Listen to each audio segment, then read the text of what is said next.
with you, James. The Q&A function, by that you mean not the chat. So I should direct people to put questions in the Q&A, which is in the bottom right of our screens. Exactly. And you can click on the Q&A, and you can answer questions by like removing them. But to be honest, you can just delete them as you answer them. But only we can see them. They can't Exactly. see. Brilliant. Exactly. Perfect. Yeah. Thank you so much. If you really need to chat to one another for whatever reason, beyond actually having the panel, you can use the chat function to direct message one another. So just to panelists or to individual people. Yeah. Is everyone on that's, yeah, I'm just looking now. We're just missing. Juan? Yeah, we are missing someone. Yundan? Juan and Yundan, yep. Yeah. Has anyone, there's Yundan. There's Yundan. Oh.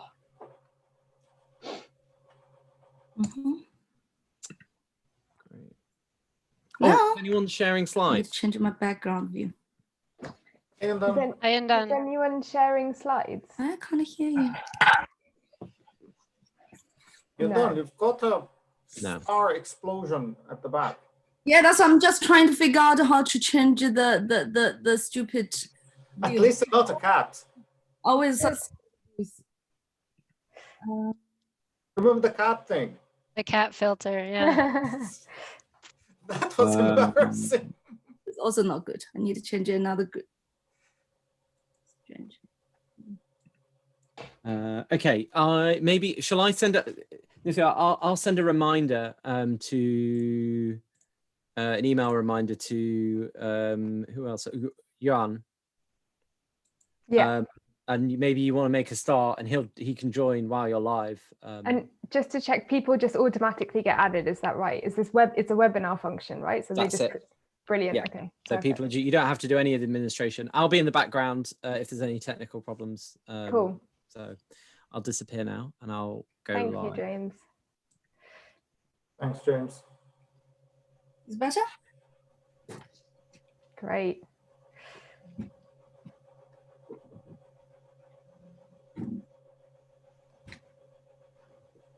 So let's wait a couple of minutes for people to come in and then we can get started. So wait till maybe 4 or 5 past.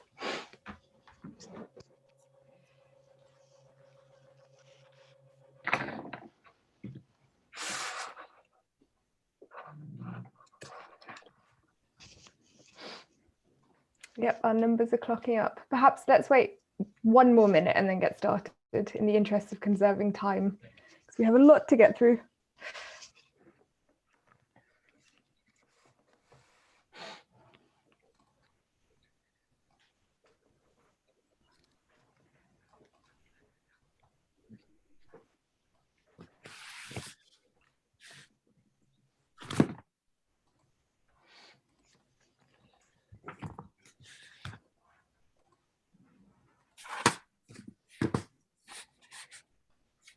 Okay, let's get started. Great. Well, thank you so much to all of our participants for joining us today, this close to the end of term. We really appreciate you taking the time out of what must be a really busy time to hear some of the incredibly interesting research that is going on among our own colleagues in the Department of International Development on this very pressing and prescient topic of the COVID-19 pandemic and what it means for the different debates that we all study here in the department around development studies, critical development, and trajectories of change in emerging economies and developing countries.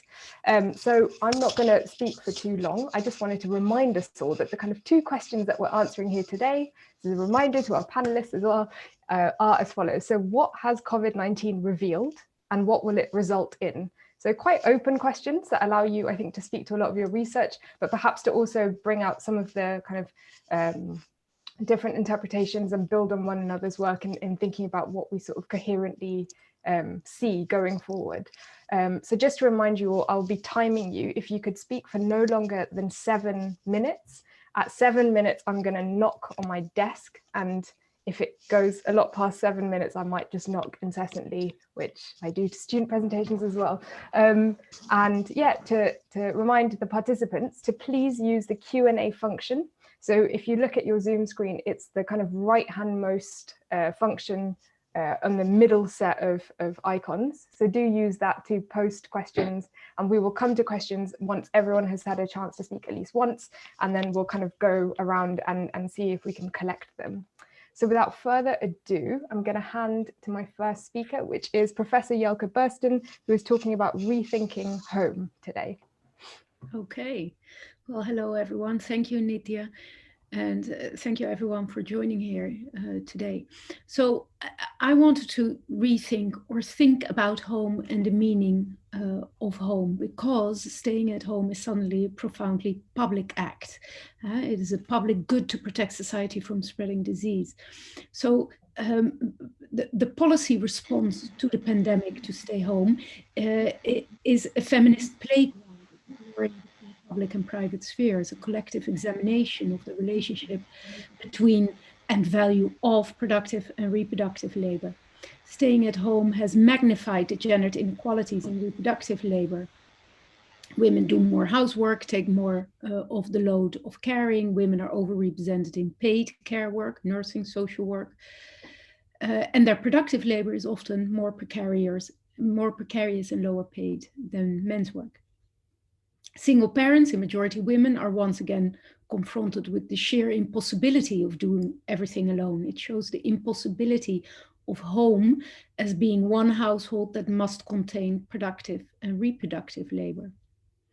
Staying at home is also exposing the myth that home is a safe place, that we stay at home to be safe. So that should do something with our conception of security as well. As we know, immediately in March last year, it became very clear that staying at home had very negative side effect in relation to so-called domestic violence. UN Women called it a shadow pandemic. This increase in domestic violence, emotional, physical, sexual abuse, in majority perpetrated by men against their intimate partners, with serious knock-on effects on children, of course, is observed in wealthy countries as well as poorer countries. Just yesterday, a new report from Refuge UK confirmed that calls to its helpline had increased with 61% in 2020. In Hubei province, one police department reported a tripling of domestic violence cases in February 2020 compared to February 2019. Now, the consensus is that lockdown does not cause such violence, but intensifies it. Worldwide, in normal times, 30% of women experience physical or sexual intimate partner violence in their lifetime, from around 20% of women in Europe to 40 to 50% in Latin America. So domestic violence is not caused by lockdown, but by patriarchal configurations of gendered power relations in society at large, with very harmful effects on intimate relationships and hence homes. So why has lockdown then intensified domestic violence? Research shows that violence in homes increases because women are not able to use their normal everyday strategies to avoid and diffuse violence. They cannot seek refuge at critical moments. They're often cut off from support networks, and men in turn do not have external outlets for their frustrations, and frustrations have increased due to the all-known effects of lockdown. In Peru, the country that I know best, calls to the domestic violence hotline doubled in the first month of lockdown. Femicide, the murder of women because they are women, showed a slight increase from previous years, although we can't really know the real number of women killed. In addition, and perhaps most disturbingly, now that more than a year of COVID restrictions have passed, we can assess the damage by looking at underage pregnancies. There were in Peru 26 live births in girls under 10 years old, more than triple the number of previous years. Now, of course, children under 10 being able to gestate successfully is very rare. So sexual abuse will be much, much higher, as well as the number of pregnancies, miscarriages, illegal abortions, and related death among abused children will be much, much higher than those 26. And there's no doubt, of course, that these are all the results of abuse at home. Amongst children between 11 to 14, more than 1,000 live births, and among teens 15 to 19, there were almost 50,000 live births in 2020 only. Now, powerful conservative and religious organizations always blame girls for pregnancy and continue to block comprehensive sex education and access to sexual reproductive rights for teens. But surely these numbers in a year of lockdowns, i.e. a year of staying at home, confirms what feminist organizations have long shouted. The majority of teen pregnancies are the result of sexual abuse in homes. Now, perhaps most surprisingly, during lockdowns as well as in between lockdowns, women and girls continue to disappear in Peru. In this February of this year, 2020, when Peru was again largely in lockdown, 450 women and girls disappeared. In the entire year of 2020, a civil society organization monitoring disappearances claims that this is at least 12,000 women and girls. 2/3 of those 12,000 are girls, i.e. underage. We have no way to disaggregate how many of these women and girls were trafficked or killed by criminals and how many were murdered or buried by family members. But we do know that just as homes are not safe for women and girls, so are streets not safe, not even or particularly not in a highly militarized social distancing regime, as is the case in Peru. A recent case actually in Peru last week, which was published last week, revealed the involvement of police in trafficking, abuse and killing of women in southern Peru. Again, we know that this is not unique to Peru, but it's linked to the idea of security as something that needs policing, that is in Peru, as in most places, armed, militarized, masculine, and in defense of patriarchal organization of society. And so the lockdown policies in response to this pandemic are showing us the tremendous harm that home and family as cornerstone of patriarchal societies do. Staying at home, to finish, became the profoundly public act to keep the community safe, a public good to protect society from spreading disease. But post-COVID, we might need to learn the lessons and approach home as a public good for and by the community. Communities of care, which in times of crisis, poor Peruvians organize collective childcare and food for the needy, perhaps should also develop safe spaces, i.e. we need to rethink what security is from a feminist perspective, taking into account that the main threats to life and well-being do not come from other states, nor from criminals or strangers lurking in corners, but from persons of trust within families and communities. There's much more to say, of course, about the need and the hows of preventing gendered violence with respect to education in particular, but starting to rethink effective relationships and communities of care in relation to issues of security might be a good starting point. Thank you. Thank you so much, Jelke. Thank you very much for starting us off with a really interesting and harrowing exploration of gendered violence in the household. Let's move now to Dr. Juan Grigera, who's going to speak to us. Dr. Yundan Gong first, who's going to speak to us about COVID and trade. Thank you. Hello, everyone. Thank you, Nithya, and for organizing the event, and James as well. And it's nice to be here and sharing my view on the impact of COVID with everyone. So yesterday, the UK marked 1 year since the first coronavirus lockdown. It was a year full of new challenges, not only to the public health, but to economic development. Professor Boesten just mentioned the differences between wealthy and poor countries, the rise in domestic violence all become visible. It applies also to trade and economy. Today, I'm going to focus on the impact of COVID-19 on export performance, which is also based on one of my projects with the British Academy on COVID-19. Exports are widely regarded as a resource of economic development and income growth, employment, and transfer of technologies. An export-led development strategy has been successful in countries such as Germany, China, and many other developing countries. However, the COVID-19 pandemic is expected to have severe short-term and the long-term impact on exports across the world. Many countries have adopted emergency measures to protect public health, such as movement restrictions, as Professor Boesten just mentioned, and company closures, export controls for medical supplies. According to a survey conducted by Statista in May 2020, almost 60% of the UK exporters stated that their exports were affected. And this change is not only driven by demand side shock as consumers change their buying behavior, but also by supply side shock. So while many global supply chains came under immense pressure during the initial drop, but also the strong rebound towards the end of 2020. One example is that the cost of container from Asia to the UK has reached a record high in December last year. I still remember a friend of mine who just bought 3 boxes of books from China, got a call almost every other day from her Chinese agency as the containers freight rate from Asia changed every day and had increased almost 4-fold since November. And then I think he's still waiting for his book. She's still waiting for her books at the moment. So still not arrived yet because the supply chain, the pressure.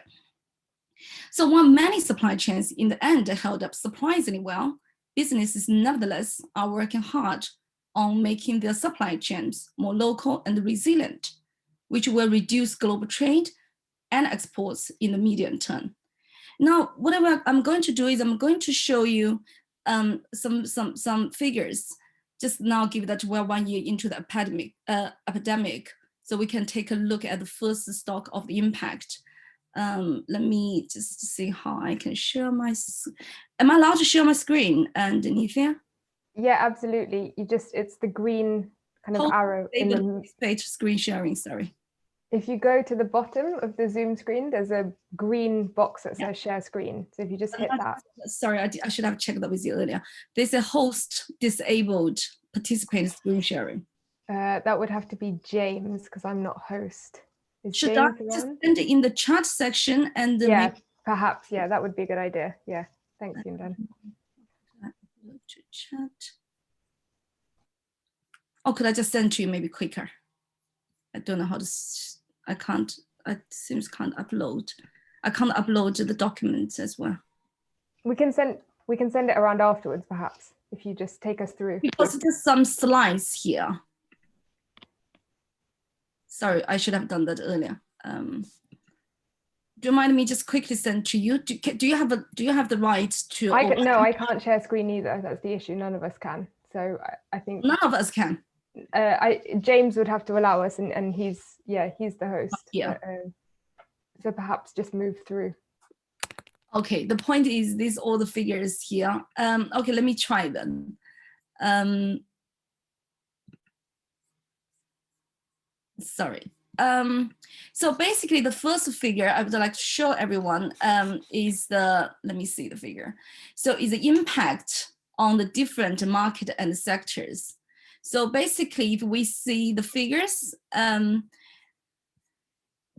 compare basically exports of a particular month in 2020 with the same months in 2019, and it shows how export of all countries was severely affected by COVID-19, but also mostly recovered by now.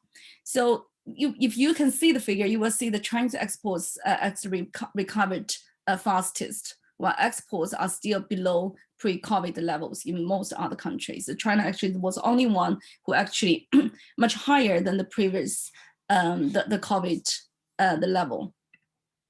So if we see, so if we look at the UK trade, I'm just thinking, I'll just say, if you look at the UK trade, since the beginning of 2019, the UK trade actually has declined overall if you compare to some of the other countries like China and even Germany and the USA, which is being hit by both Brexit and the pandemic. So various factors actually could contribute to the sharp drop of the trade figure between the UK and the EU. So including like seasonal adjustment after the end of year stockpiling, firms avoiding moving goods due to the fears of disruptions, low demand due to COVID-19, and new barriers to trade due to Brexit. So exports and especially imports actually are significantly down for EU countries, but also for non-EU countries as well. And the impact of COVID on the service sectors is likely to be even higher. That's the situation in the UK. If you look at changes in the sector trade, the disruption actually brought about by COVID have affected some sectors significantly more than others. For example, trade significantly increased in the textile sectors, like 10% related to the same period of 2019. Such increase are linked to the COVID pandemic, as these sectors include protective equipment such as surgical masks, or to a lesser degree, COVID-19 also affected the trade of office machinery, which benefited from increased demand for home office equipment.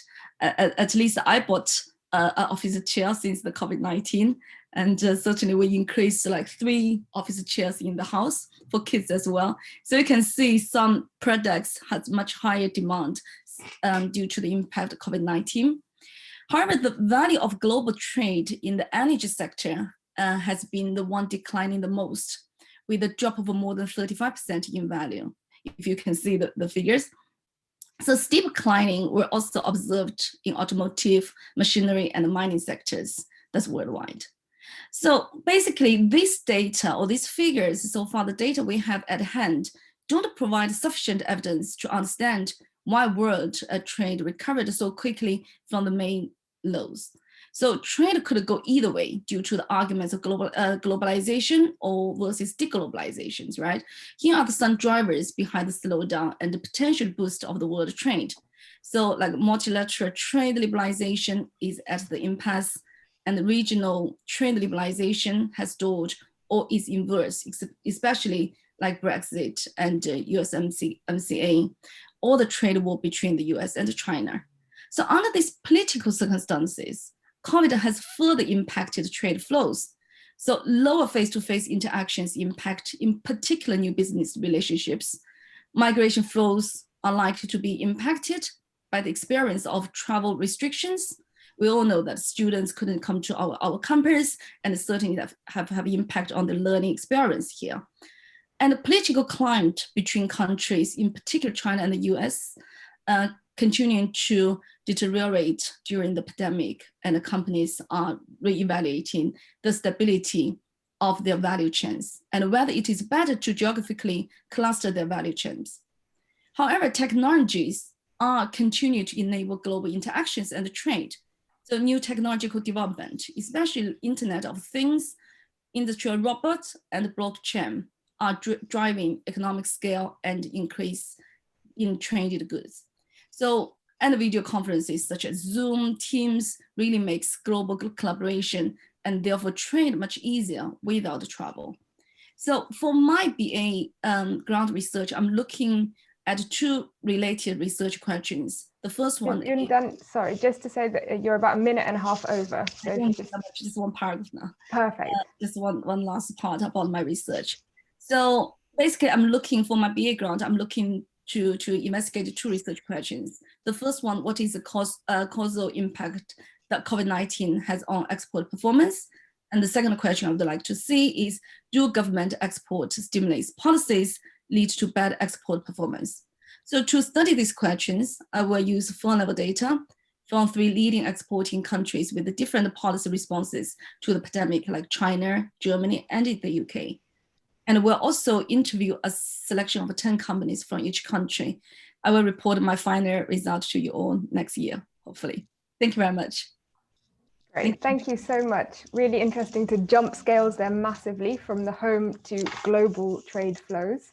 And we're going to stay with our kind of multi-scalar approach here by moving to Dr. Juan Grigera, who's going to speak to us about social unrest. Just before we do, I just want to remind you all to post any questions, queries, comments you may have in the Q&A box, which is in the bottom right of your Zoom screen. So passing to Juan now. Thank you. Hi, hello everyone. Could you confirm the audio is fine? Yes, good, lovely.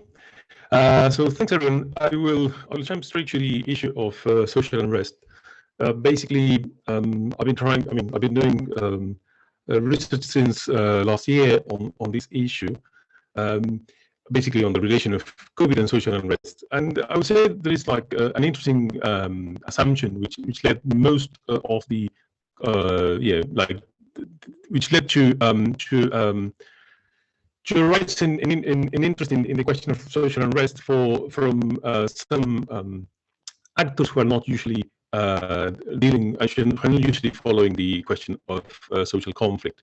So you could see that there was this strong assumption that the crisis and the specific dimension of the crisis, which was compared to the 30s, and that and the main impact it was going to have on particularly vulnerable populations, that the crisis will lead to massive waves of unrest. And you could see from the beginning of the pandemic articles in Bloomberg, in different newspapers, New York Times, Washington Post, saying predicting one way or the other social unrest. You could also see some the massive spike in unemployment, the combined stress on social political systems. Everything was looking like there could be a spike in social unrest. Even some early signs, such as quite early on in the pandemic, looting of supermarkets in Italy, a wave of strikes around Amazon houses, resistance to lockdowns. So everything was looking like this, looking in this direction. The IMF, who is usually not dealing with social unrest, began publishing in June 2020 a reported social unrest index, and so showing again that all the major actors and policy advisors were looking at social unrest for the first time. Now, hi, it's Yundan. There's comments for me that the sound is a bit patchy. Headphone or my sound is patchy. Yeah, a little bit. It's a bit hard to understand. Okay, I think it has to do with internet. Might be. Maybe the microphone one, if there's this. I could change microphones. Let me try. The microphone, it's usually more than the microphone. The microphone is good, but let me see. Thank you for this.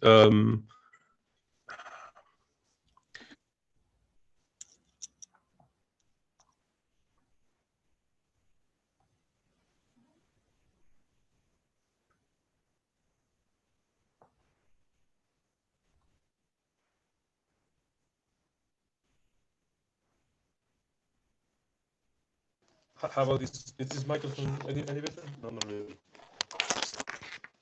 No, not even working. Okay. I think you have to bear with me, and I will do. I mean, we have the best internet we can. Like, if you want, I can come back later on and try something else. This feels better. I can give the space. I think that's better. Okay. Yeah, perhaps. Okay. Apologies for this, and thank you for the patience. So I was saying that there is this prediction that social unrest was going to raise, and that was a reaction from the amount, the level of the dimension of the crisis ahead. Now, consistent with this prediction, there was a strong or quick repressive response, and that was sometimes justified or presented as part of the different measures of social isolation, and but definitely was way more than just that. So it was not just all the regulation around social distancing, but also curfews, also the extension of police power, the massive and quite significant extension of surveillance, including with the excuse of tracking and tracing, but also in some other cases just openly directed towards conflicting population or potential actors of unrest. Technology that was previously used only on terrorist groups was expanded to all the population, and this was made quite explicit. There was the suspension of some democratic rights, including sometimes free speech, which shouldn't be contagious as far as I know. And you can see how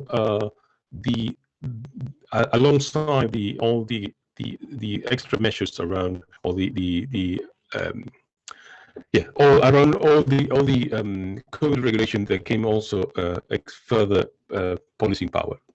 Now, if you look at what we know about social protest historically, this is a classic case where you cannot tell what will happen.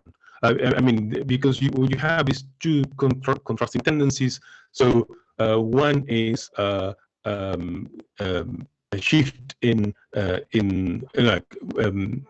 more conflict, the prediction of more conflict due to an increase in grievances, and another one is a prediction of less conflict due to repression, suspension of rights, and also the shift in power balance, because unemployment means also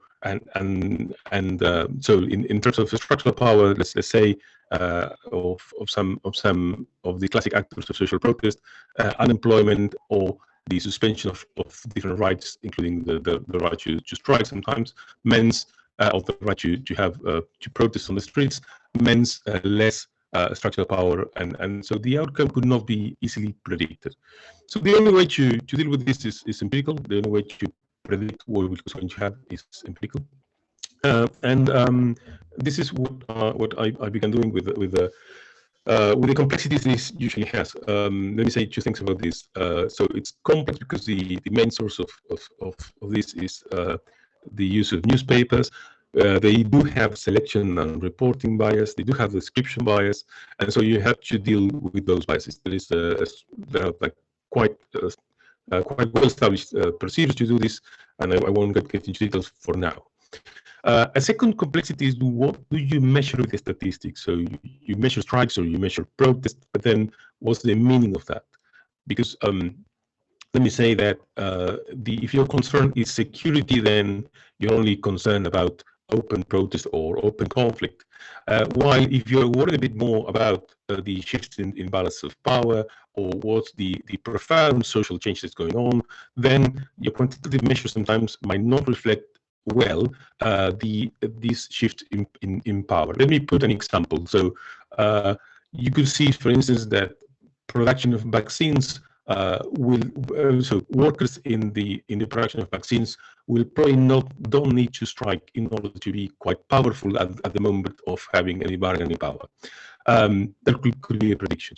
So and that doesn't really mean they're not having a strong position due to the specific role in this moment and in this moment in production. So just to say that this has these two complexities. We want to extend a global database that runs since since the beginning of the 18th century till it ended in 2014, in order to have a long-term way of comparing with not just recent crises, but with all crises, including the Spanish flu or the crisis of the 30s, the World War. So basically, the idea was to extend this global database and be able to do comparisons with other pandemics and other moments of crisis as well. What I can present in 2 minutes before I think that will be my time. I don't know. Is that you're just over one, so maybe a minute or so would be good. A minute. Sorry. Yes. Apologies. Yeah, I got lost when the issue of the microphone was better. So in a minute, partial conclusion here. First of all, that the data shows that there are two quite distinct waves of social conflict. So first, an all-time low between April and May, suggesting that the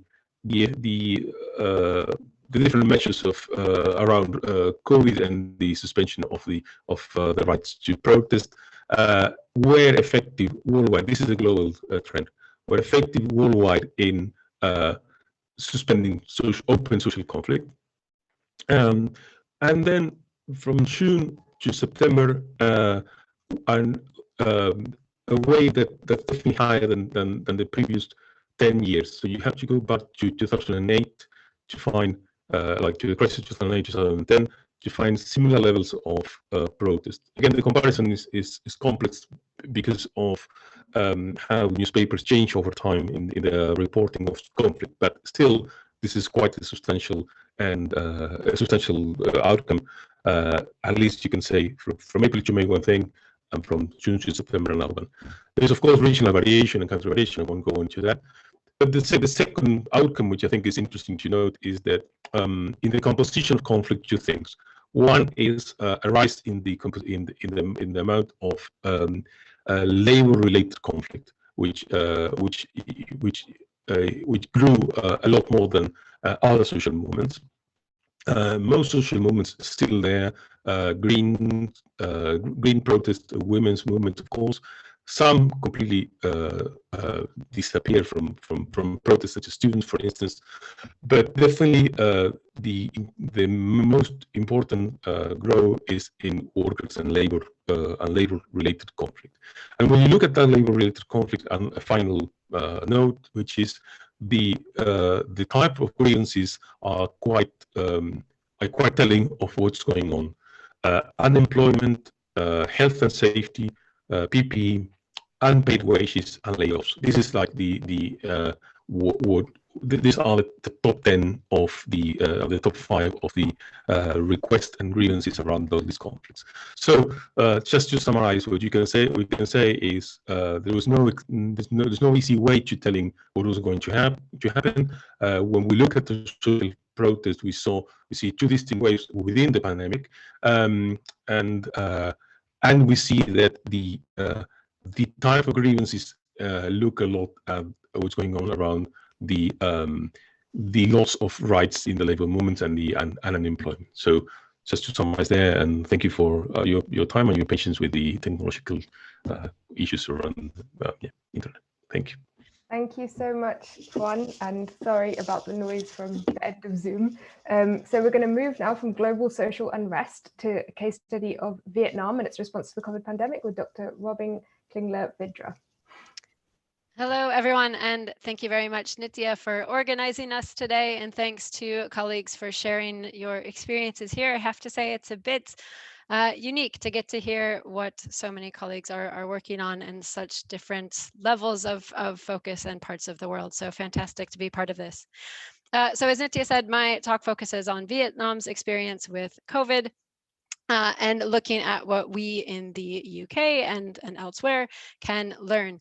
So one of the questions that was posed to us speakers was, what has COVID revealed?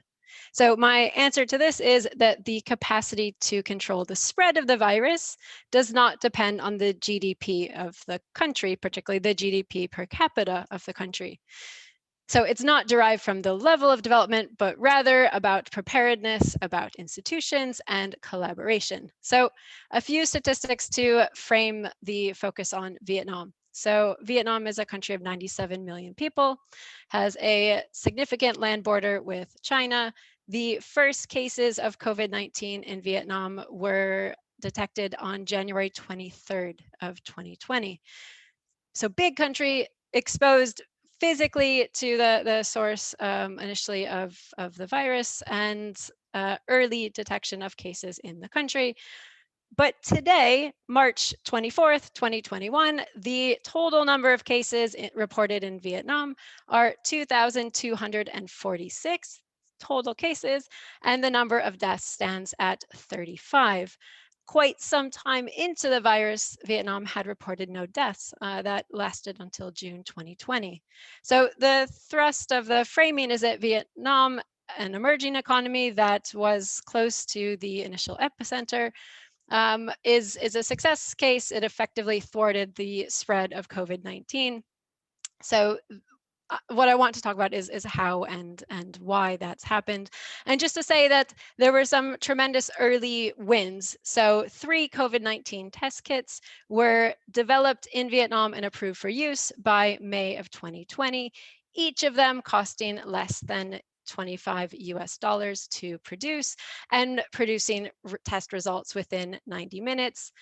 So this particular result in producing affordable test kits, I think, is emblematic of Vietnam's overall experience. So I have 5 lessons to learn from the crisis under the rubric of never let a good crisis go to waste, or never waste a good crisis.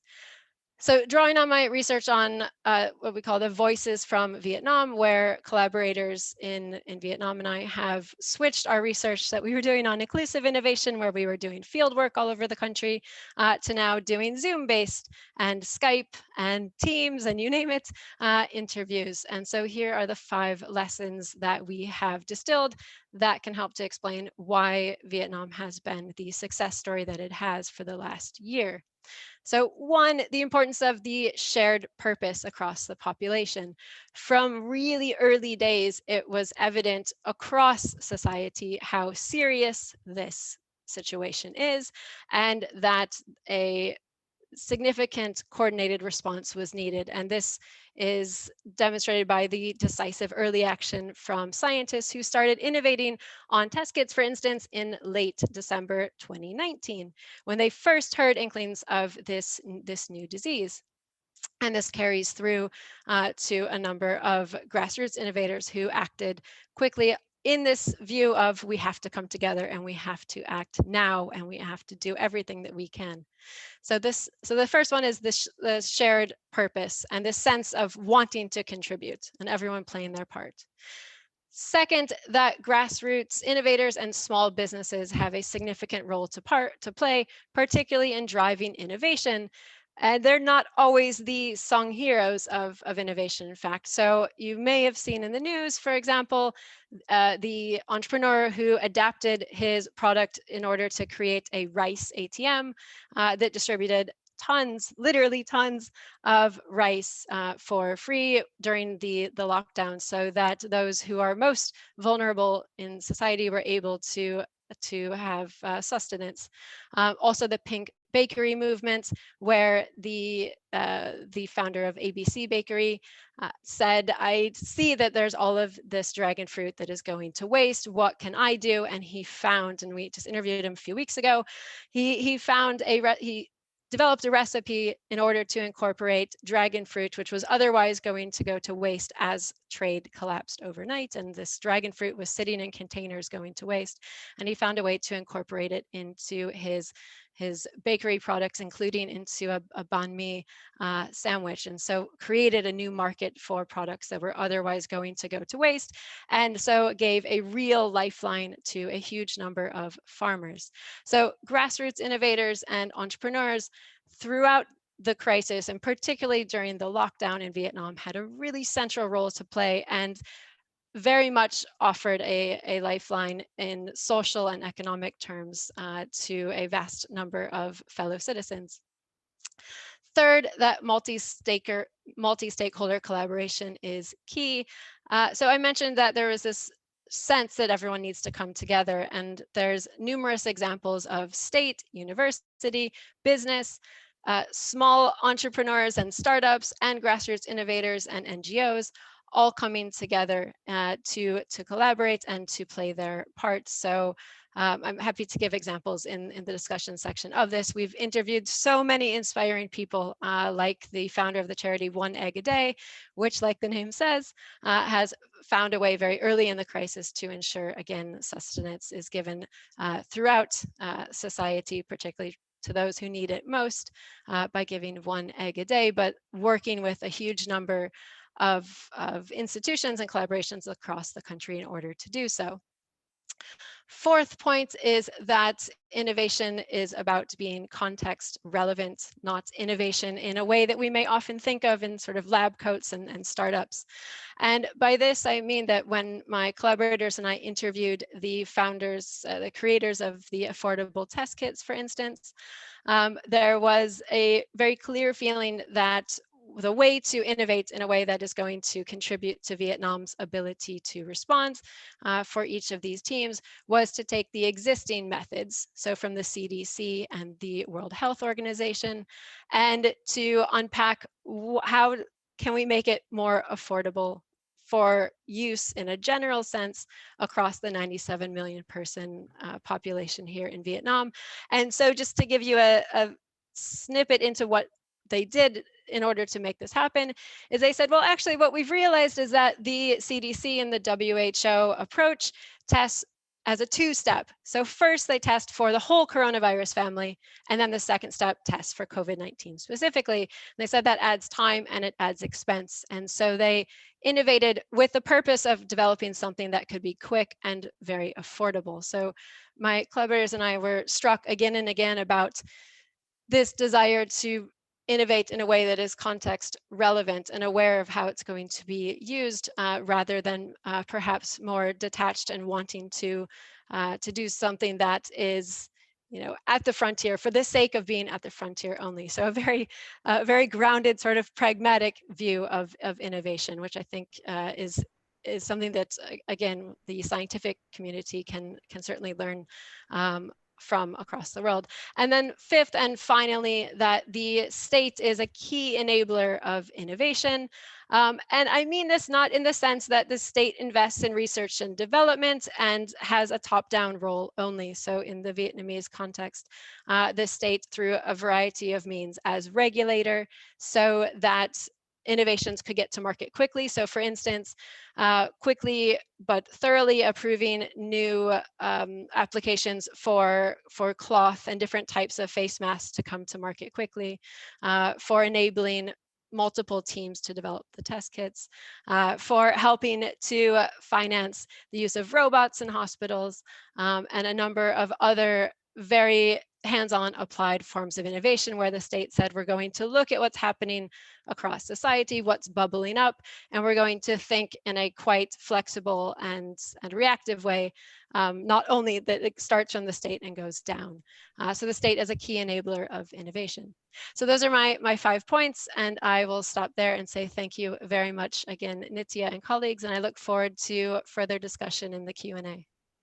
Thank you so much, Robyn. That was great. So we are now moving from Vietnam back to a global perspective with Professor Alfredo Saad-Filho, who's going to talk to us about COVID and crisis of neoliberalism. Thank you, Nithya. Thanks very much for organizing this session. My work is a political economy analysis of the pandemic in relation to the current phase of global capitalism, or the dominant system of accumulation today, that's neoliberalism. So in response to the 2 questions that were posed by the chair at the beginning, the pandemic has revealed the limitations and paradoxes of neoliberalism that I'll detail in a moment. And it will result either in fascism or in stronger movements of resistance, and the outcome will depend on all of us.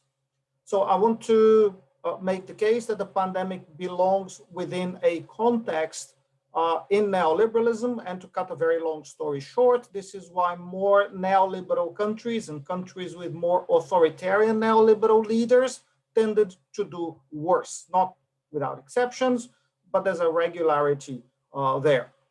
And this work then will build on my research on what I call the 3 paradoxes in global neoliberalism. The first is the economic paradox, which is the delivery of unprecedentedly favorable conditions for accumulation under neoliberalism led to an explosive process of financialization, led to the deterioration in the pattern of employment, led to a slowdown in rates of investment and GDP growth that culminated in the crises of financialization. That's the global financial crisis starting in 2007.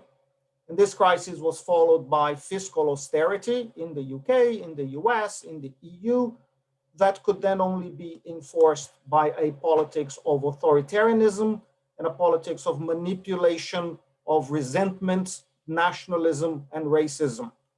And this leads us to the second paradox, the political paradox in neoliberalism, that the consolidation of neoliberal democracies around the world between the 1980s and the 2000s eventually undermined the structures and institutions of representation, and undermine the capacity of states to address social conflict.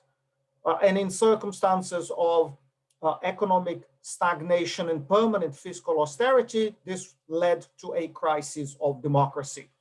And the third paradox is the paradox of authoritarianism, which is that the economic and political crises in neoliberalism led to the personalization of politics and the emergence of what I call spectacular authoritarian right-wing leaders. And this process became evident with the Brexit vote in the UK, and then the election of Donald Trump, both in 2016, then the election of Jair Bolsonaro in Brazil in 2018, and then a whole range of similar developments in Austria, in Hungary, in India, Italy, the Philippines, Turkey, a whole range of countries. The problem is that the radically neoliberal policies associated with those leaders tend to undermine their own base of support, and this process opens up the space for new forms of fascism. So the pandemic hits in this context of economic crises and political crises within neoliberalism. And immediately in the first stage of the pandemic, that's about a year ago, the most uncompromisingly neoliberal economies were absolutely and completely exposed as being unable to produce enough face masks, personal protective equipment, and ventilators. They couldn't even buy them abroad. Then at a later stage, those same countries were unable to mount a coherent policy response to the pandemic, even though they could have just looked outside at the examples of success in China, in Cuba, in Kerala State, in New Zealand, in Senegal, in Singapore, in Taiwan, and in Vietnam, as Robyn just outlined.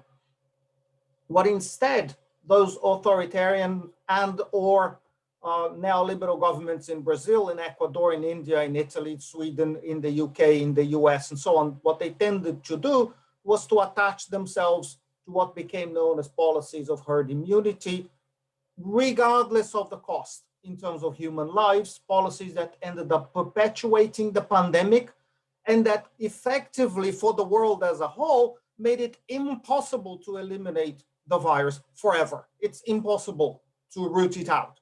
And this was a dramatic policy failure with enormous consequences for humanity. And the immediate implication for us, intellectually speaking, is that the crises of public health and the crises in the economy, with living through the deepest economic crisis in 400 years of capitalism, those crises were not inevitable, and they were not caused by failures of planning. They were not caused by ignorance. They were the outcome of political choices. They were the outcome of the dismantling of state capacities.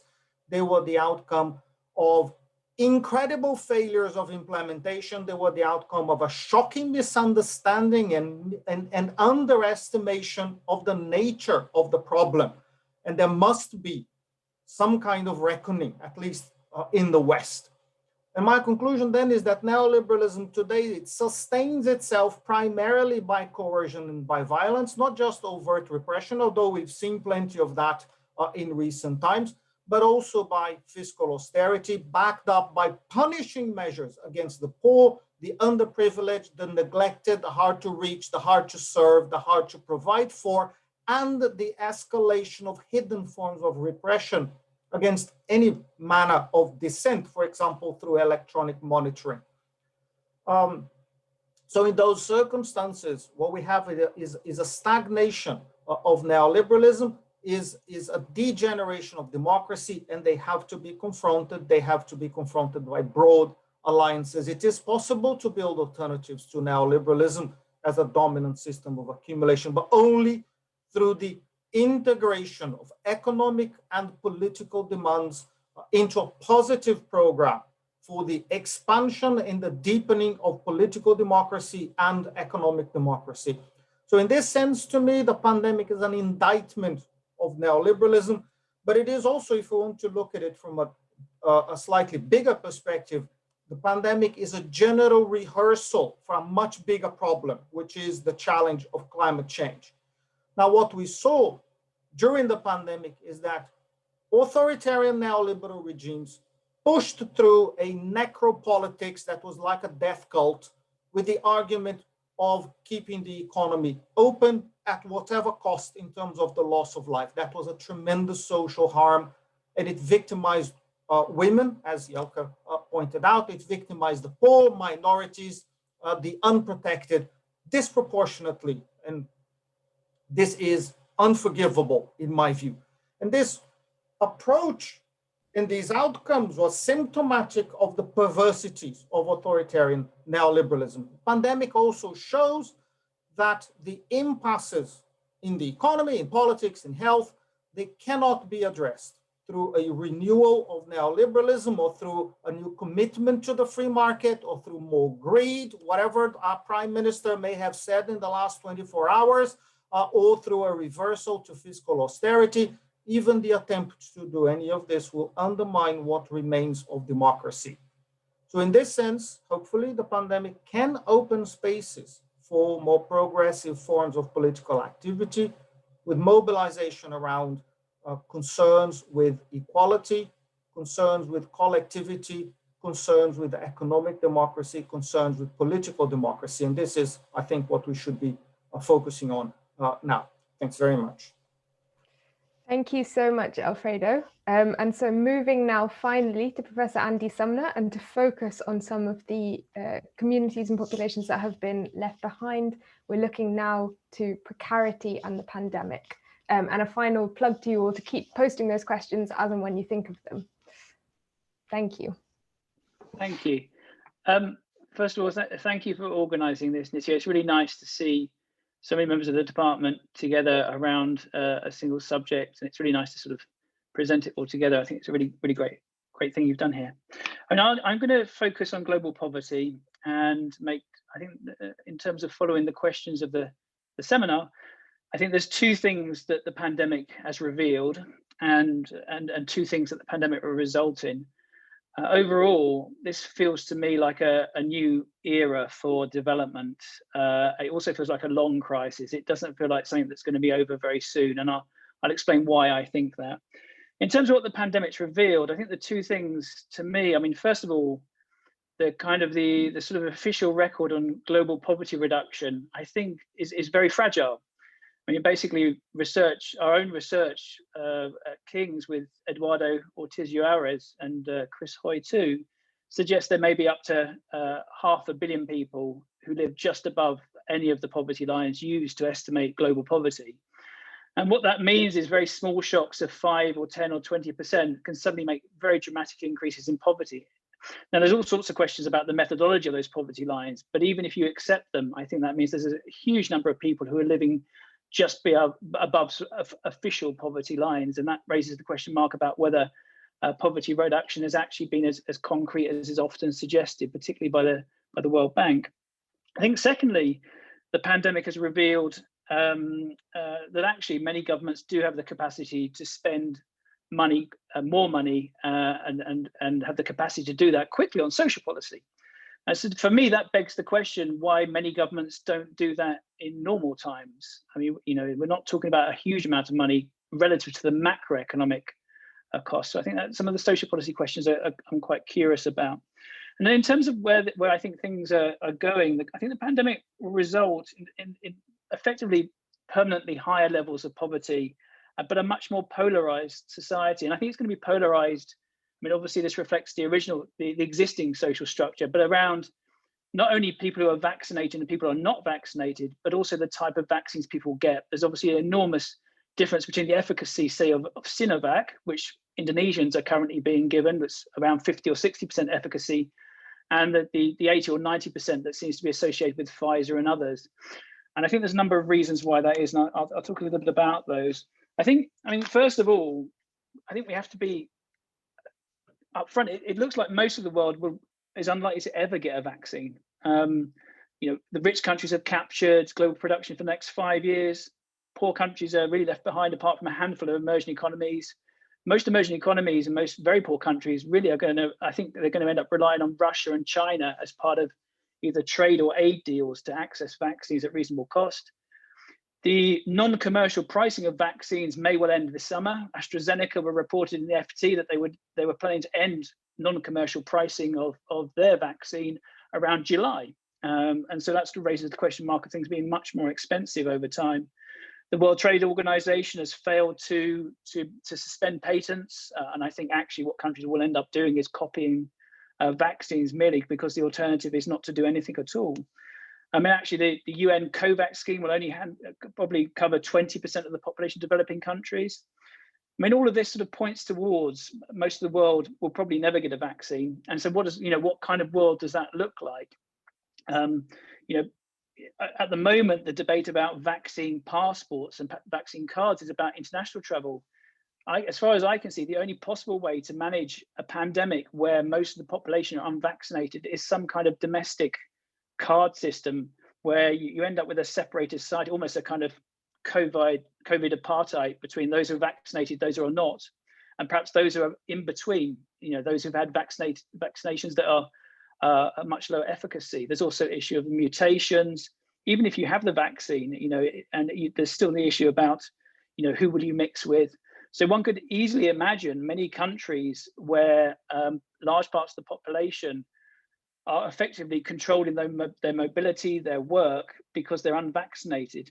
And those who are vaccinated want to be very careful who they mix with because they're the risk of sort of getting ill. On top of that, I think there's some real questions about the costs to developing countries once we return to commercial pricing of vaccines. As I say, I suspect many countries will have to rely on China and Russia to provide vaccines at very low costs. It doesn't seem to me that the world's largest companies are necessarily thinking about those kind of questions. And clearly, Russian and Chinese government are very, very careful with some of the international relations dimensions of all of this. There's also issues, I think, the ongoing costs of the pandemic, merely to manage it, let alone to manage the healthcare costs, will squeeze I think people's countries' debt payments. So I mean, I think overall, this does feel like a kind of new era for development and not a very good one. I mean, maybe there are grounds for thinking about the kind of resistance and politics of some of these bigger questions, but they seem enormous to me. I mean, one could imagine this COVID could last for 20, 25 years in many of the world's poorest countries. Maybe a handful of emerging economies will have, high efficacy vaccine plus the rich countries, but it's going to be an annual vaccination anyway. So it seems to me there's the only real route out of all of this is the suspension or ignoring of the patent system around vaccines so that many more countries get access to vaccines, or countries end up relying on China and Russia. I mean, if you think of global poverty over the next 20, 25 years, I mean, in a way, the debate has been worrying about climate change. And then that's just, COVID has sort of thrown that, completely into the air. If COVID ends up lasting 20, 25 years, then we'll be deep into the impacts of climate change by the time COVID's dealt with. So actually, hopefully climate change will be dealt with alongside. These are, as Alfredo said, these are multiple interacting crises with many of the same roots around sort of the kind of the shrinking back of the state. So I think overall, just to summarize, I think what the pandemic's bring to the fore is the kind of understandings of poverty reduction or thinking about poverty reduction is much more fragile because there's so many millions of people who are only just above the poverty line. But also, I think looking ahead, this really feels as if it's a long crisis. It feels as if developing countries are going to be dealing with this for 20, 25 years. And I suspect the only real way of dealing with this is through the kind of authoritarian actions around vaccine cards, domestic travel, where people can work, what they can do, who they're likely to interact with. All of it feels like it has the potential for a future apartheid. Of course, it's all based on existing social structures. So I share many of the kind of worries that I've heard from colleagues earlier on. Thank you. Thank you so much, Andy. That was everybody's contribution, and we have now quite neatly come at 2 o'clock. So we've got roughly half an hour for Q&A. We've got 7 questions already on the Q&A box, and I encourage you all to keep posting those. They could either be sort of general questions to multiple speakers or to a single speaker. Before we do, I just want to briefly recap for you all, very briefly, at least the revelations that we've heard today from our colleagues. So we've had several revelations about COVID and development. The first from Jelke is that home during COVID pandemic has been revealed not to be a safe space. It's been riven by gendered harms, and that has been reproduced and is exacerbated and revealed through the pandemic itself. We've heard from Yundan about how global trade has both dropped but shown signs of recovery. And we've heard about work being done to try and understand more why that is. From Juan, we've heard this really interesting kind of seemingly contradictory set of statistics that social movements both disappeared in the immediate calling of the pandemic lockdowns, but then came back with a force not seen in over a decade, so not seen since the financial crisis over a decade ago, in the past 6 months or so. We've then heard from Robyn about how fast, locally grounded and state-supported innovation has been crucial for the success in countries like Vietnam, and tried to learn lessons from that in thinking about how other countries could, particularly this country, could improve their approach. We've heard from Alfredo that the COVID crisis has revealed the spectacular authoritarian neoliberal state and its shortcomings. It's especially revealed the degeneration of democracy in many, many countries. It has laid bare also the political alignments of neoliberalism as a project that reproduces accumulation for some and not others. And then finally, on the topic of development, kind of nicely drawing together all of these different areas of thinking, we've heard from Andy that the fragility of global poverty reduction has been laid bare through the COVID pandemic. The fact that hundreds of millions of people are living just above the poverty line. So something like this risks tipping them over. And we've also heard that the state has been revealed to have welfare risk capacities that it has apparently hidden for many years, or made to seem as if they were very difficult. And so with that, I'm going to move to the Q&A. So perhaps what I'll do is read out 3 questions at a time, and we could answer them as a panel, or sorry, 4 questions at a time. So we've got the first question from Felix, and he asks Yundan, do you think that in light of affected supply chains and a decline in exports, we will see a localization or regionalization of supply chains to mitigate the risks of potential future disruptions of global supply chains, or will companies continue to accept such risk and look for lower prices globally? Then we've got from Raphael, colleague, to Jelke, do you think that heightened attention to the complications of home and the blurring of public and private beyond those who always said so will have lasting consequences? Why do or don't you think so? And is there hope for a more feminist future? Then we have from Gideon, a question to Robyn. How is the Vietnamese COVID vaccine rollout going? So some update on that. And then another question for Robyn from our colleague Anthony. Your 5 points are really interesting. At the risk of complicating things, was clear public messaging also important to the Vietnamese story? Was it better than saying stay alert, as we heard in this country? So let's go for those first and then move on to the next round. So should I start to the first question? Okay. Thank you, Felix, for the very interesting question. I also actually really enjoyed all the talks from all the panelists today. The question really interesting is because actually it comes to really hot topic now is about globalization or deglobalization. Is a topic that has been discussing since actually the recessions of 2028 to 2029. Over the past 10 years, actually lots of researchers have looked into whether the whole economy worldwide become deglobalization. There's actually a really good paper actually by Professor Utters from Harvard University. He just published the paper, it's still drafting, but he made it public. The paper was written in November, just last year, 2020. Basically, look at the deglobalization, global value chains in the post-COVID-19 age. So his conclusion actually is interesting, saying all the data shows that doesn't show actually all the data rejected claim that there's a word is deglobalization. But he says rather called globalization because it's reflecting towards the remarkable period of this globalization since late 1980.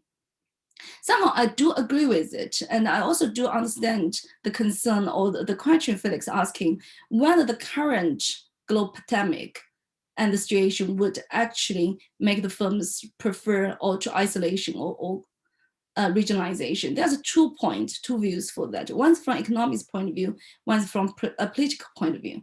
From political point of view, the current global pandemic and the actually policy tensions across countries especially between China and the USA or EU and the UK at the moment, and all contribute to the new era of significant isolation. And then this actually is one thing that all the countries are much more careful about, and lots of discussions, especially the regionalization or the regionalization on the critical products. For example, during the pandemic, about the surgical face masks or the protective equipment, or now the vaccination. Certainly, I think the countries has motivation to keep this locally. However, we all learned this economic theory for a long time, the fundamental economic theory about comparative advantages, or Malthus model about firms. Best firms go abroad, and better firms export, or the firms not perform so well to stay locally due to several reasons. One is access to the bigger market, or cost efficiency, as you mentioned. All these theories, actually, all these factors are still there. So my actually understanding, or my speculative thought on that is actually, as long as a global pandemic is not perceived to be a highly persistent shock, the medium-run implication of the pandemic for world trade will be small. As a result, it is natural that firms at this point are unwilling to serve international ties and restore activity domestically, at least for the midterm. That's my view on that. Thank you, Alex. Thank you. Jelke, could we go to you next? Hi, everyone. Thank you. All the interventions are so very interesting, and actually Rafael's question about feminist futures seems to bring, for me at least, different of the big problems together. No, I think that the need for a feminist future is very much needed, also in relation to recovering democratic political practices, in countering a poverty-driven apartheid, and in order to manage ecosystems properly. So for all those reasons, I see that we need a rethinking of the economy and politics in a way that rethinks value. What do we value? Rethinking the value of care for each other and for the planet. And the only way that I see that happening is if through political mobilization from bottom up, and which is interesting, as Juan also talked about previously, is that there is surprisingly a lot of political resistance going on throughout the world for a whole range of reasons. No, from women's rights to labor rights and democratic political rights. So I think that there's a lot of a yearning to a change in what we value and in political systems, but I also feel some of the pessimism of Alfredo and Andy, in the sense that it seems to me that it only works if that bottom-up political mobilization manages to create alliances with political elites.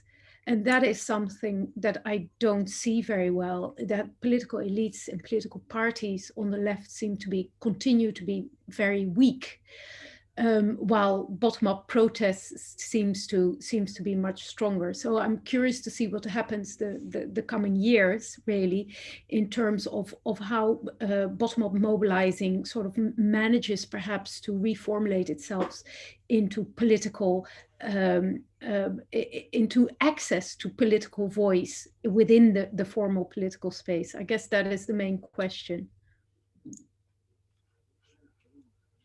Great, thank you so much. And finally to Robyn.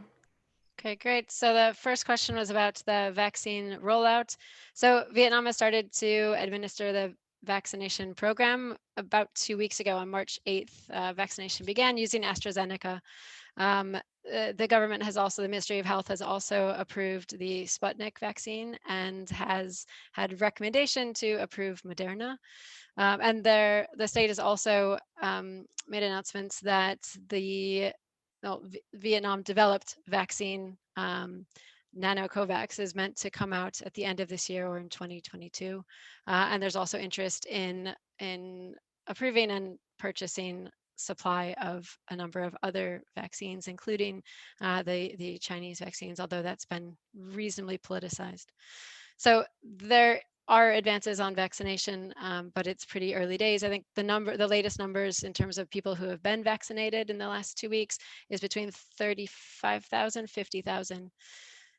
Just to say that one of the reasons that the state was so decisive in its early actions in Vietnam was precisely in this awareness that they couldn't afford to have a huge outbreak because the system and the society would be overwhelmed. And so it was always about keeping transmission really low. So vaccination is now a priority, but for the last year, it's really been about making sure that it didn't have a chance to really get a foothold in a broader population. So that's why you saw localized shutdowns and things. The second question, and actually just to say that that comes from Vietnam's previous experience with SARS and MERS, and having learned and institutionalized on the basis of prior experience, which is why I say we in the UK can't waste this crisis. We have to learn from it, because the reason that Vietnam did so well is that state and society learned from the previous experiences. Anthony, great question on the messaging. I mean, so the Vietnamese state did tremendously creative messaging campaigns about underscoring the importance of washing your hands, not going out and seeing friends and relatives in different ways, using quite creative mediums. So some of my favorites, they commissioned the wartime propaganda artist to have COVID-19 themed art all over major cities. So you see across Ho Chi Minh City and Hanoi in particular, in the very real people's lived experience in cities, that this is omnipresent, and that it's one's duty to not be out and to wash your hands. You may have heard, and sorry for the pun, the song, the hand washing song that went viral. So the state helped to produce this very catchy song that if you hear, you can't stop playing, about hand washing, and making this, again, a very popular, very as if anyone would talk about it along at the sort of water cooler equivalent, using text messages. So my collaborators were constantly sharing with me on text messages that they were getting from different ministries and organizations in the state, that 2 days ago, someone within your vicinity had tested positive for COVID. And so I think that the state messaging was both more than stay alert. It was, this is very serious, and that happened from early January. This is very serious. Do your part. Stay at home. Wash your hands, and take cleanliness and face masking even more important than was before. But already those types of things were normalized in Vietnam on account of previous experiences. But I think that they did a very good job at getting into the psyche of the entire population very quickly. Great, thank you so much. So we've got another 10 questions, but of course they're distributed amongst you all. So could I suggest I run through them very quickly, and then we have one more kind of, each of you go one more time, if that makes sense. So to read them out in order briefly. So another one for Robyn here. You mentioned one of the key reasons for success was due to the shared understanding community-wide in Vietnam to control the pandemic. Why do you think this sense of shared social responsibility was not as evident in Western countries such as the UK and US? That's from Elena. And then we have one from Oliver for Alfredo. How would you view the relative success of the vaccine rollout in the context of neoliberalism? So why have the UK, US, Israel been more successful, and what implications are there, if any? Couple of questions from Yvette for Juan. So the first is trying to think more about the role of social media and kind of the role of digital platforms in understanding how social unrest and social networks, social unrest has been kind of hyped up. And the second is more of a comment where she talks about the rise in student protests that we saw here in the UK and also in parts of the global south. I can certainly speak to that in India. Perhaps you want to comment more on that, because I think you said that there had been a kind of drop in student protests.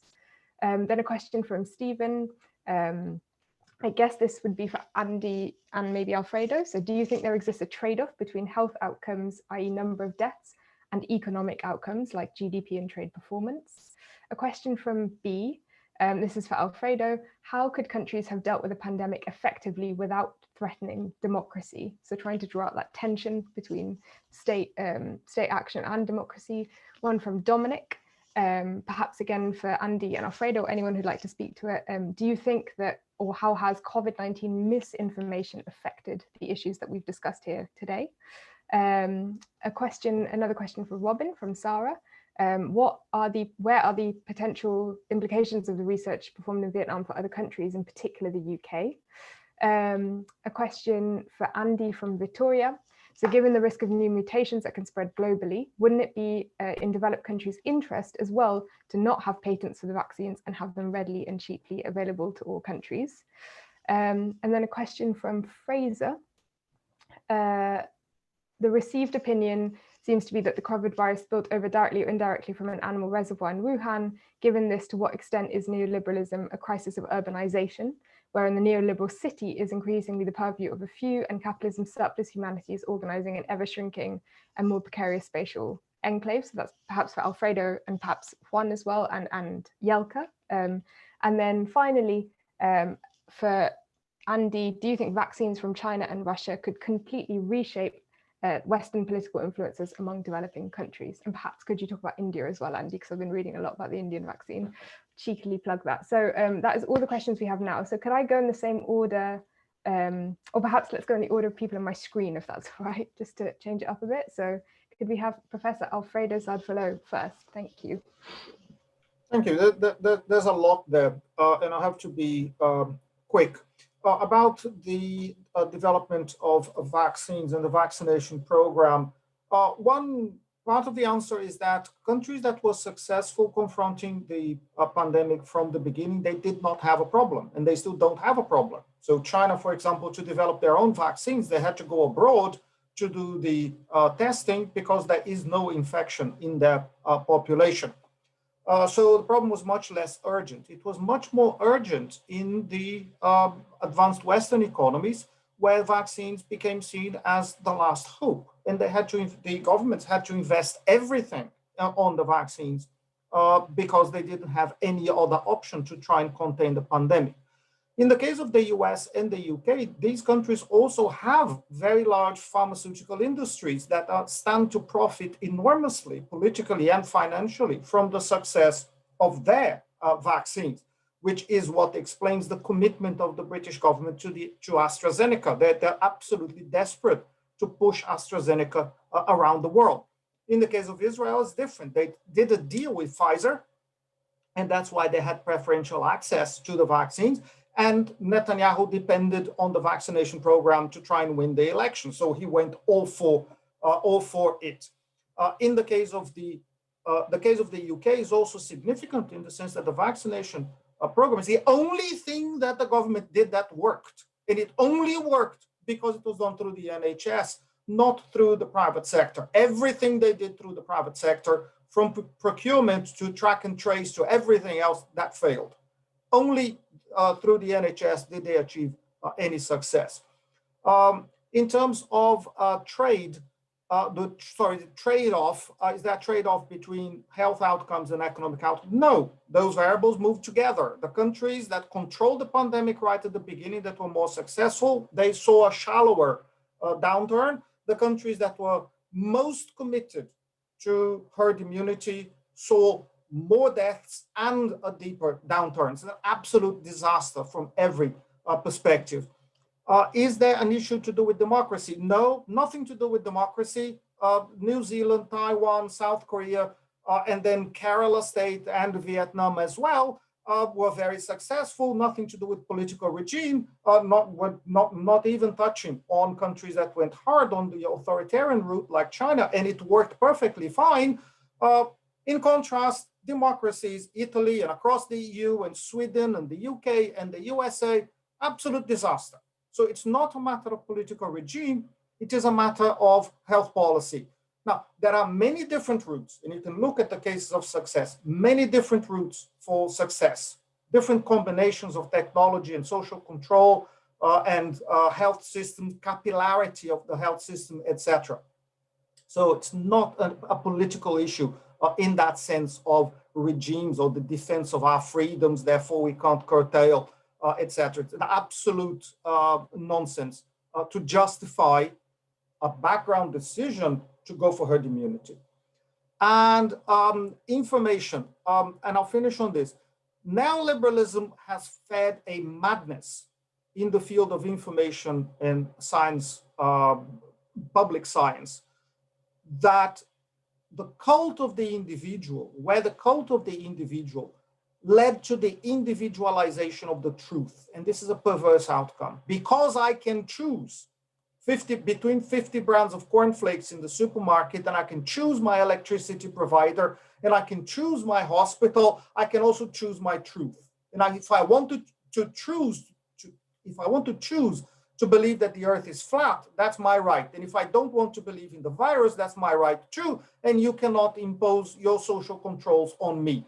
Now that is a completely perverse outcome that denies the existence of society ultimately. Is the individualization of everything. That's part of the ethics of neoliberalism. And this is completely destructive of sociability. And as we see in the case of the pandemic, destructive of the possibility of common life on this planet.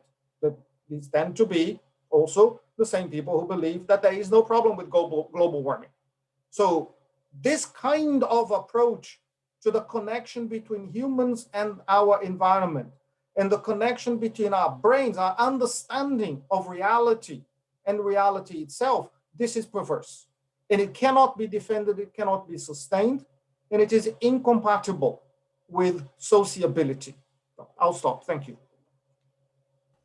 Thank you so much. Could I go next to Yundan? Did you have anything to respond to in the last set of questions I read? Okay, it's not okay. I don't think this last question really is to me, but anyway, I would like to respond actually to a question about the death rate and the economy has gone together, or they have a trade-off between it. I think Alfredo is definitely right. No, definitely no. Actually, there's actually data based on 45 nations, the work done by professor from Australian National Universities. In November last year, they actually found if you take out two outliers, China and India, the correlation between the GDP per capita and the death rate is minus 0.464. Actually, this shows that actually clearly there's no correlations or no trade-off between the death rate and the economy, and basically there's not a zero-sum game here. So I definitely agree. This is no. So there's no correlations, and that we train off here. I think I would like to say thank you. Thank you so much. I'm moving to Robyn. I think it was Andy. No, the last question was from Andy, and I'm just doing it by who's on my screen. Sorry, Andy's the final one. Okay, I'll be brief because I said things that touched upon this before. So I had two questions, so I'll take them in turn. So the first was why the sort of exceptional shared purpose in the context of Vietnam. I think a lot of it came from the previous experience, and to pick up on Alfredo's point, not having to sort of convince people to act and to believe in a certain way, but prior experience, meaning that from the beginning there was an understanding that everyone has to play their part. So I really think that the prior experience is essential. And you see that, so as I said, I look at innovation, and the shared purpose even shows up in the innovations that came out of COVID and people's willingness to share their intellectual property freely and openly. So the founder of the face mask ATM and the rice ATM put his exact sort of blueprint on how everyone can create it publicly available, and said, I want everyone to have the ability to do this. The baker who created the pink bakery movement, he also put his recipe on telephone poles and on the internet with his phone number at the bottom, and said, if you try to make this and it doesn't work, call me. And we asked him, how many phone calls have you gotten? And he said, for months my phone was ringing off the hook. So I think this sense of shared social purpose permeates in all of these different ways that everyone really genuinely, and maybe it sounds a bit Pollyanna-ish, but each interview that we've had from government, from grassroots innovators, from large corporations who are partnering to help to develop the vaccine, there's very much this sense of it's the right thing to do, it's my contribution.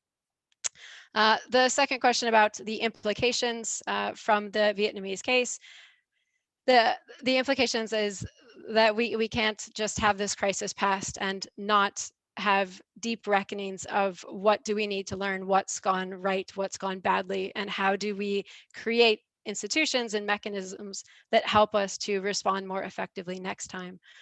So how do we create systems, for instance, that allow us to respond to supply chain shocks like the dragon fruit and then durian potentially going badly? How do we create mechanisms so that if we have a lockdown, so in the case of Vietnam's lockdown, it was a 3-week extreme lockdown without a welfare state that can provide provisions quickly. And so that's why grassroots innovators had to act. So in that context, it's thinking about where were each of the pain points and what systems do we need to create. And I think that recognizing what works and what doesn't, and then creating institutions that are there for future is the key from Vietnam.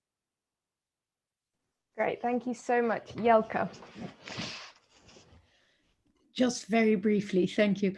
In response to the question about urbanization, I don't think that urbanization in itself is the problem. I do think that, and lots of people living together is not a problem in itself. We've done it in Europe and in many other places for a long time very successfully. So I don't think that that in itself should be problematic. But it is a problem of governance, of hygiene regimes, a very old-fashioned problem of health governance that has come back with this pandemic, of course, and likewise production change and how we produce, what we produce, and what we want to consume is really important. But urbanization in itself shouldn't be the problem. That's my only response to that. Thanks. Thank you. On to Juan. Hi, hello. So quickly, again, because I think we are running out of time. On Yvette's questions, which are quite specific. So first, on the question of whether a report was from online discussions or something else. Well, I'm not measuring social media. That gives you a completely different overview, and also it will make things non-commensurate with the historical record, which is what we want. We wanted to have a comparison with, suppose, the Spanish flu. So just to say, what we are doing is using reports from newspapers, and this has its limits, but it's as I said, there is a strong methodological decision there, which is supported by at least 50 years of studies around how to deal with them, how to deal with the reporting bias, how to deal with the selection bias, and how to counteract on those. And the method has, as I said, every method it sees and thinks it doesn't see, but the trade-off, I think, is a reasonable one, which also speaks to the second question, which is the question of students. I mentioned they are not prominent anymore, and this is first of all a relative measure compared to 2008 to 2020. I also cannot really explain yet why, but definitely I would say something on what you're mentioning. Most of these strikes are online strikes, and usually they're not reported as, they don't have the impact as other forms of social protest, such as demonstrations and other type of strikes. And this has to do also with the way we measure that. We definitely discard, because it will make the comparison. This is a global perspective on social protest, and in order to have a comparison, we discard local events. So when a newspaper reports on a local protest, that doesn't add to the database, because otherwise you have lots of biases. So you have to see the New York Times reporting on the strike, the online strike of British students to be able to add to this, and this makes it comparable and comparable. So this is quite this is a solid decision, which sometimes you wonder what's going on. But just to clarify what the report, I mean, just to report what I was saying, I could go on, but I will just another word, agreeing with Jelke.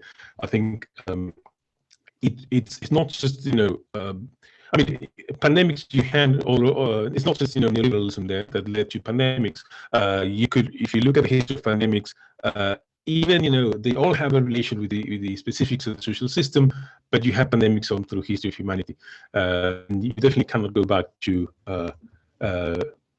I mean, you definitely cannot revert organization, but you can see that that all the pandemics have a relation with the organization and the way they spread. What I wish to add there is that there is a really, and I have seen, I mean, we are tempted to blame capitalism or neoliberalism on the pandemic, but it's of course a connection on the specific ways it's been handled, the ways it's spread, you know, the specific forms of globalization, the ways it has unequally affected different populations, and this is of course to be said. Now, to blame it on the existence of the pandemic as such, I think is wrong, and also leads to some other point we haven't discussed, which is the massive spread of xeno racism, which is a lot. It has a lot to do with naming this the Chinese disease, and this is certainly problematic in many different ways. And I think it has to be also balanced in this context. Thank you. Great, thank you so much. And finally, moving to Andy. Hi. So just 3 points on the lives versus livelihoods. I don't think there's a trade-off, because actually you can have lockdowns as long as you provide a certain kind of basic income, and I'm certain that most middle-income countries can afford a basic income. If you look at spending on various aspects, and we did this about 8 years ago, most middle-income countries could afford a basic income up to at least $2.50, maybe even $5 a day. You know, that's much more in, you know, purchasing power parity. That's much more in exchange rate dollars. So I don't think there's a trade-off. It's just for whatever reason countries choose not to do it. There's not enough political pressure. Secondly, I'm not sure it is in the rich countries' interest to share vaccines. It is morally, but it's not in terms of political risk. I mean, politics is about risk and gain in the future, typically with domestic populations. Can you imagine the backlash against the UK or the US government if they'd shared vaccines with other countries and then it transpires that they don't quite have enough or something's not right? I mean, it's morally right that vaccines should be shared to the vulnerable populations, but it's politically, domestic politics is just too risky, I think, for countries that have it. And of course, the EU has been exporting vaccines and is now living with the political consequences of doing that. So while it's morally the situation, what's morally the situation doesn't match with domestic political risk, I think. And then on the vaccines from China, Russia, India, will those countries have more influence? Well, I think so. I mean, what I'm struck by is I think that the elites in those countries, my hypothesis is the elites in those countries take a long-term view. And so they remember all the things that happened 100 or 200 years ago, and they look into the future and think ahead. I'm not so sure the rich countries, particularly the UK, maybe the US, think that much, 10 or 20 years ahead, because the politicians will be completely different. So I think I think there's an issue about elites have different time frames, and maybe the elites in, the elites in China, Russia, India are probably thinking 20 years from now we will have provided the world with vaccines, and that will be much more important for the standing of those countries. So I think there's an issue there. I mean, the final thing I just sort of emphasize is, in all of this, there are some real worrying political trends on top of existing trends. We tend to think that the Trump moment has gone, but I think it's just an interlude. I mean, we've sort of a full sense of security that Trump wasn't re-elected, thank goodness, but it's an interlude. Those currents are still there in many countries of the world, as Alfredo pointed to it, and it's not just the US, it's in many countries. And so I think some of those issues about sort of authoritarianism and the slow or long march towards fascism are very real debates. And I think COVID is facilitating not only more authoritarian governments, but if we do see the rollout of vaccine ID cards domestically controlling where people can move, those things become much easier. And it's also, you know, there's a justification now to control your population. You know, the step towards fascism isn't a million miles away in many countries. And I think that's one of the most worrying things of all of this. Great, thank you so much. Thank you to everyone who has joined us today. It's been a real pleasure. Your questions have been absolutely incredible. Thank you to all our wonderful speakers. It's really, really great to hear more about what's happening in the department. Obviously, if this weren't in the middle of a global pandemic, we would all now go and have some drinks paid for by the department. We can't do that today. So hopefully we'll get onto that next year. But I wish you all a happy and calm end of term. And thank you so much for joining us today. Thank you. Thank you. Bye, everyone. Thanks very much.